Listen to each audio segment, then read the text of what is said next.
Good morning. Today is Thursday, June the 8th. Time right now in Hong Kong is 7:32 in the morning. And today let's do a bit of a recap. Something big happened in the non-traditional asset classes, as has been the case since Monday. Now, before we talk about that, let's recap what happened on Wall Street in terms of equity markets. We are beginning to see some signs of some serious profit taking going on in equity markets in the States as well as in Asia. So on this background, we can take a look at what happened on Dow Jones basically. Now Dow Jones still maintain a positive outlook overnight on a close to close basis. The highest traded was actually Monday at 33,805, and that is in reaction to the U.S. Debt ceiling deal that has been reported over the weekend. So this is a knee-jerk reaction to the upside.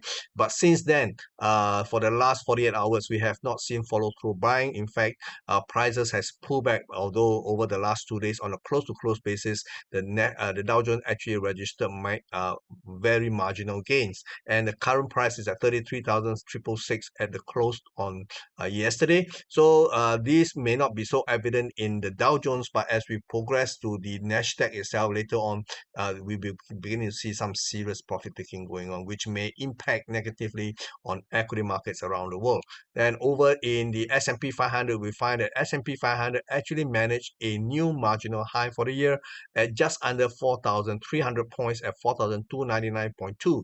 And this is followed by a pullback. And this area in which the market has been trading of late is between the price range in which I think it is very vulnerable to profit taking, and it may appear to be the case this time. The level is 4,268.6 to 4,307.6.5, sorry. And although it is not evident from this chart itself to say that okay, there are evidence of profit taking, but it is setting the stage for that. And the nearest support right now, if the market do pull back, will be the February high, which is at 4,195, somewhere around 4,200 points, and this will act as the immediate support line, because that was the resistance line going into this new high for the year. So do watch out for prices to come back down. Okay, over in the Nasdaq, this is where I'm talking about. Nasdaq did not register a new marginal high last night. The highest it traded was the day before at 14,662.95, and you can see yesterday we have a very significant pullback. This is evident of potential profit taking by the big players here. So if the market right now continue to slide, especially if it close below the April 22 high, which act as a resistance now turn support at 14,300, it could signify a more serious profit taking that may actually ensue. Now between now and where the next support is basically looking at 1,300 points drop. So this could be a significant development if it comes to being. Okay, so do watch out for further weakness in the Nasdaq 100. If it drops down to 13,000 and cannot hold, you'll be testing the April low, and that will be a sign that if it continue to break monthly low levels, it is signifying a change in sentiment. So do watch out for this possible development here. Now, the more significant reversal pattern happens in Asia in the Nikkei 225. Yesterday, we have a new high for the year. Not only for the year, it is a 33-year high at 32,708.5, and following that the market immediately has a reversal pattern. You can see this ugly red color bar followed by another 4 hours of drop. Obviously this is the 4 hours time frame I'm showing you. So this is the evidence that I'm that I see that suggests that we are beginning to see more serious profit taking, in which over the last few months we have not seen anything like this. So the nearest support as far as I'm concerned is around 30,566 points, and if the market closes below this level this month by the end of this June, then it could signify a more significant and persistent correction that may actually unfold. Okay, so there's nothing between where we are right now and 32,000 all the way to 30,566. So we are looking at a potentially almost 200 points drop here. So 2,000 points drop here. So do watch out for that possibility. Okay. Over in the Hang Seng itself, Hang Seng has continued to rally yesterday. The highest attempt to rally was 19,410. So this level is actually just below a pivot point, which I mentioned many times over the week itself at 19,521. So if the market cannot cross beyond this level and stay above this level, then it is possible that it will unravel all the way to test back the year low at 18,000. So do watch out for today's development. If in the view of the Nikkei witness as well as in the Nasdaq, there is a real possibility this rally could actually be cut short and may see a total reversal. Over in the in the mainland CSI 300, the picture is even more dire. The rebound from the May low has been very shallow, and yesterday we have a price that actually took out the May low. May low basically was the 3,781.43, and yesterday's lows were 3,780.16. So it has effectively taken out the May low, in creating a new low for the year. So this is not a good development, although technically it do have some kind of support around this bracket of prices here. But again, we have to see what happened on Wall Street, and if the majority of big players are beginning to unload, then basically it may negatively impact the Chinese equity markets. Over in energy markets, we can see that oil prices remains positive, although the rebound here has been very tentative.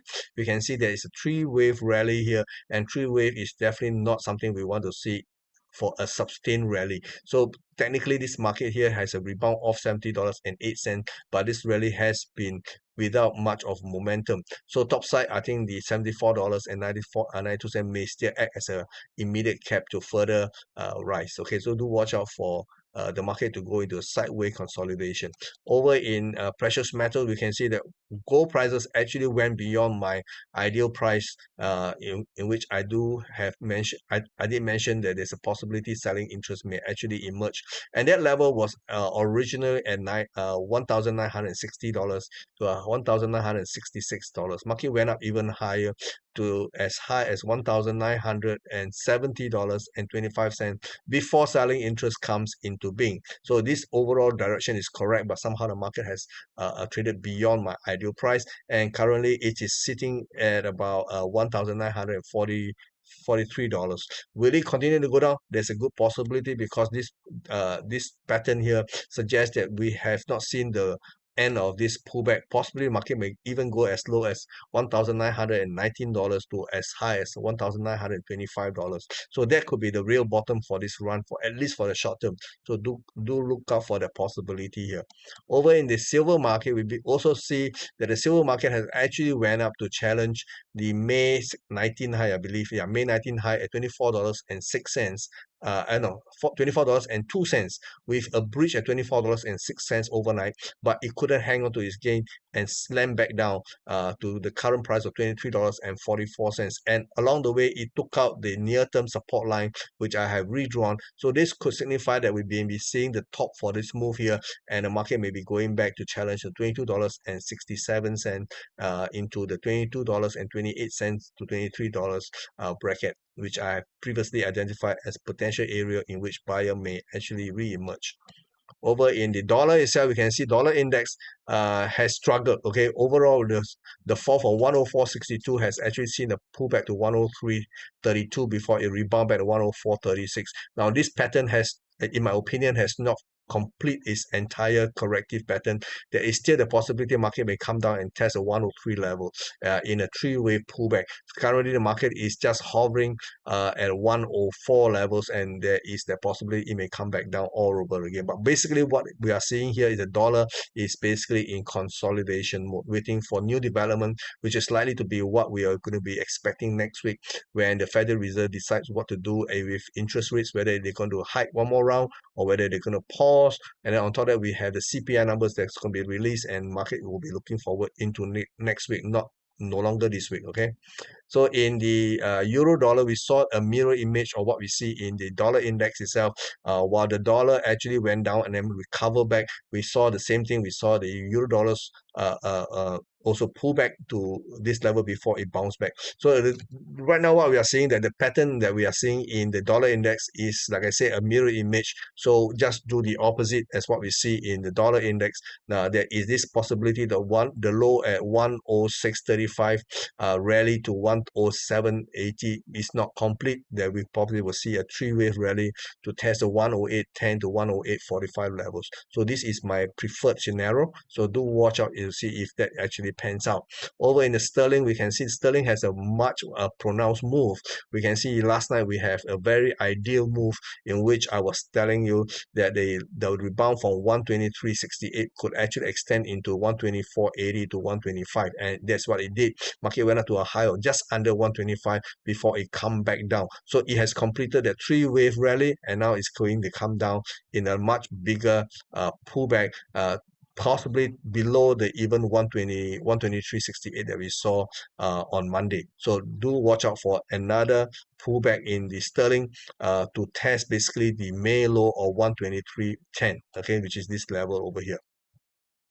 Over in the Aussie, which is a surprise currency pair for this week itself, market did not expect the Reserve Bank of Australia to actually do anything on the interest rate front, which they did, okay, over the last 2 months prior to this week. The RBA, which is the Reserve Bank of Australia, actually has held interest rates stable with no more rate hikes. But yes, the day before yesterday, they actually did one rate hike to bring the interest rates to 4.1%, and that caused the market to rally because the market wasn't expecting any action by the RBA. So this kicked the market high to 0.6717 overnight, and this met with the immediate resistance at the 0.6710, and the market couldn't hang on and come back down. Again, this is a classical reversal, suggesting that a temporary top may already be in place, and if that's the case, we can see further losses in the Aussie, perhaps to challenge the 0.65 half levels over time. Over in the dollar Canadian, this is the weakest currency pair that we see as far as the dollar is concerned. It has been weak for quite some time. The market actually picked out at 136.55, and then last night we can see the market actually challenged the 133.20 levels, which is just marginally above where it was trading in May. And this is the May low, 133.10. Okay, so yesterday we saw a challenge of this level, and it held for the first time. So if we're going to see any kind of rebound, it's likely to be contained to 134.50, which is the immediate high here. So at the current level, do not chase this market ever lower. But however, if we get a minor rebound back to 134 half, that could be a much better area to consider. Meantime, I think the market would looks like it may take out the May low at 133.15 in this current iteration. Okay. Over in dollar yen, it has been a bit of a struggle, and dollar yen peaked out at 140.93, and it has come down to 138.42 before it bounced back to 140.45. Now, in my opinion, this looks like very much like the dollar index. It does not looks complete to me. Market currently is back into the price range of 140 to 140.20, which I deem to be an area vulnerable to selling interest, and we are beginning to see some semblance of that. If that's the case, we may actually see a pullback to test the 138 levels to as low as 137.35. So do look out for that possibility. Market is basically in consolidation. Now, the big news to hit the market this week is not in traditional market. It is all happening in the digital asset space here. We can see that over the last few days, the US Security Commission has been very, very active.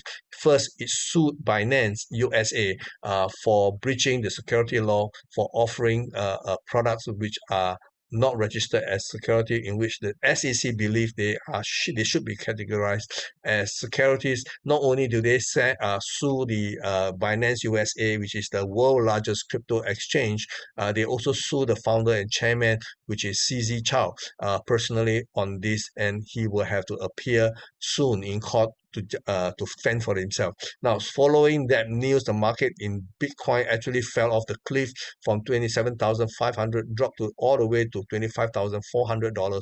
And then just when everything is in the turmoil, the SEC follow up with another lawsuit against Coinbase, which is the US, which is the largest crypto exchange in the US, and that caused the market to go into, okay, what is happening here?